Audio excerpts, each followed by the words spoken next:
viewers, welcome to Mini Meals 5-minute talk show. This is your dentist Hema Marini. இன்னைக்கு நம்ம பார்க்க போற topic unconscious habits and dental health. Unconscious habits na enna? நமக்கே தெரியாம சில habits நமக்கு இருக்கும். இதனால வர dental பிரச்சனைகள் தான் இன்னைக்கு நம்ம பார்க்க போறோம். Unconscious habits என்னன்னு பாத்தீங்கன்னா அதுக்கு நம்ம bruxism அப்படினு சொல்லுவோம். அதாவது நைட் தூங்கும்போது நம்மளே அறியாம பற்களை இறுக்கமா கடிச்சிக்கிறது, teeth grinding, teeth clenching habits night. So இந்த மாதிரி பண்ற சில ஹேபிட்ஸ்னால வர பிரச்சனைகள் என்னன்னு பார்க்கலாம். ஓகே, நம்ம காலையில எந்திரிக்கும் போது பயங்கர தலைவலி, என்னால வாயை திறக்க முடியல, சாப்பிடும்போது பயங்கரமா இங்கெல்லாம் வலி இருக்கு, அந்த மாதிரி எல்லாம் சில பிரச்சனைகள் இருக்கு உங்களுக்கு அப்படின்னா அதுக்கு காரணம் உங்களுக்கே தெரியாம இந்த ஹேபிட்ஸ் உங்களுக்கு இருக்கு அப்படிங்கறதுனாலதான். சில பேருக்கு இது ஹேபிட்டாவே எப்பவுமே இருந்துட்டு இருக்கும். சில பேருக்கு இன்ஃப்ரீக்வெண்ட் bruxism சொல்லுவோம். சில தருணத்துல மட்டும்தான் வரும். அது பாத்தீங்கன்னா எப்பயாவது நம்ம ரொம்ப ஸ்ட்ரெஸ் இருக்க சொல்ல, அதாவது நம்ம ஏதாவது ஒரு எக்ஸாம்காக ப்ரிப்பேர் பண்ணிட்டு இருக்கோம் அந்த டைம்ல, இன்டர்வியூஸ் அட்டென்ட் பண்ற டைம்ல, லேடிஸுக்கு பாத்தீங்கன்னா இந்த ப்ரீ மென்சுரல் பீரியட் அந்த மாதிரி டைம்ல எல்லாம் பாத்தீங்கன்னா இந்த மாதிரியான சிம்டம்ஸ் உங்களுக்கு இருந்திருக்கும். அதாவது அந்த டைம்ல மட்டும் வரும், அந்த ஸ்ட்ரெஸ் தீர்ந்த பிற்பாடு தானா அது சரியாயிடும். ஓகே, ஹபிச்சுவல் bruxism சில பேருக்கு பாத்தீங்கன்னா இதுவே ஹேபிட்டாவே இருக்கும். நைட்டு பயங்கரமா பல்ல கடிச்சிக்கிறாங்க அப்படின்னு சொல்லுவாங்க. இந்த மாதிரி ஹபிச்சுவல் bruxism இருக்கிறவங்களுக்கு நீங்க டென்டிஸ்ட் கிட்ட வந்தாதான் உங்களுக்கு அதை சரி பண்ண முடியும். ஸோ டென்டிஸ்ட் ஆகிய நாங்க அதுக்கு என்ன பண்ணுவோம்னா மவுத் கார்டுன்னு சொல்லுவோம், ஒரு பேர் ஸ்பிளின்ட்னு சொல்லுவோம். அந்த மாதிரி ஒரு அப்ளையன்ஸ் கொடுத்து பேஷண்ட்டுக்கு அதை நம்ம குணப்படுத்துவோம்.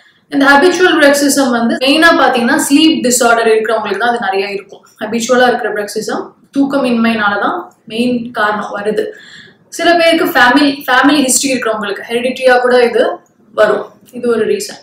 சில மெடிசனோட சைட் எஃபெக்ட், அதாவது ஆன்டி டிப்ரெசன்ஸ் அந்த மாதிரி சில மெடிசன்ஸ் எடுக்க சொல்ல இது ஒரு சைட் எஃபெக்டா இந்த bruxism, ஹபிச்சுவல் bruxism வருது. ஸோ இந்த மாதிரி ஒரு ஹேபிட்டாவே லாங் டேர்மா இது இருக்கு அப்படிங்கும் போது நம்ம ஸ்பிளிண்ட், மவுத் கார்ட்லாம் கொடுத்து இதை நம்ம சரி செஞ்சுக்கலாம்.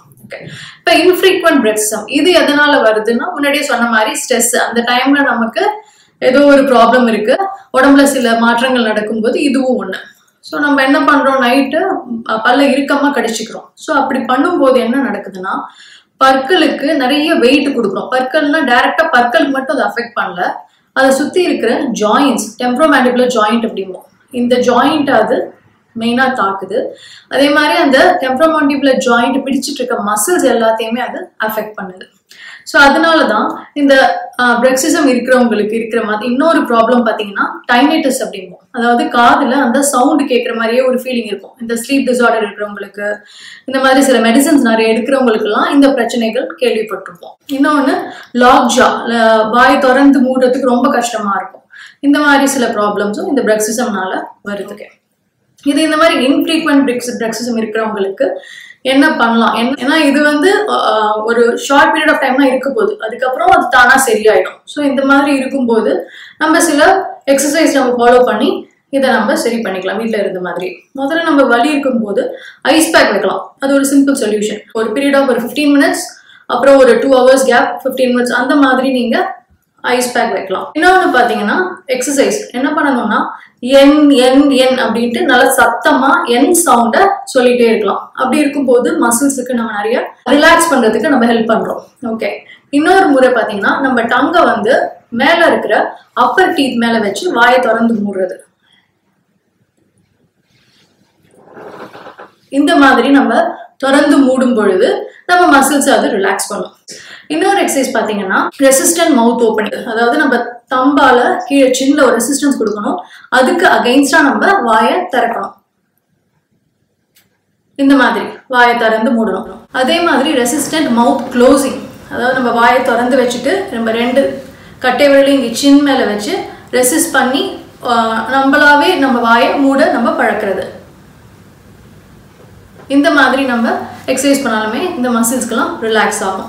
இந்த மாதிரி நம்ம நிறைய எக்ஸசைஸ் ஃபாலோ பண்ணி அந்த நேரத்தில் நம்ம இதெல்லாம் பண்ணோம் அப்படின்னா நமக்கு மசில்ஸுக்கு ரிலாக்ஸ் பண்ண மாதிரி இருக்கும். நம்ம அந்த டைமில் இருக்க வலியும் கொஞ்சம் கம்மியாகும். இதே மாதிரி மசாஜிங், 2 சைடும் இந்த மாதிரி மசாஜ் பண்ணுறது, இதெல்லாம் பண்ணிங்கன்னா நமக்கு ஒரு நல்ல தீர்வு கிடைக்கும். ஸோ இதையும் மீறி உங்களுக்கு வலி நிறைய வருதுன்னா டென்டிஸ்ட் பார்த்தீங்கன்னா பெர்மனன்ட் சொல்யூஷன் நம்ம பண்ணிக்கலாம். ஸோ இதுதான் அன்கான்ஷியஸ் டென்டல் ஹேபிட்ஸ், அதனால் வர பிரச்சனைகள். உங்களுக்கு புரிஞ்சிருக்கும்னு நம்புகிறேன். அடுத்த வார டாப்பிக்கில் இன்னொரு இன்ட்ரெஸ்டிங் டாப்பிக்கோட பேசலாம். பாய்.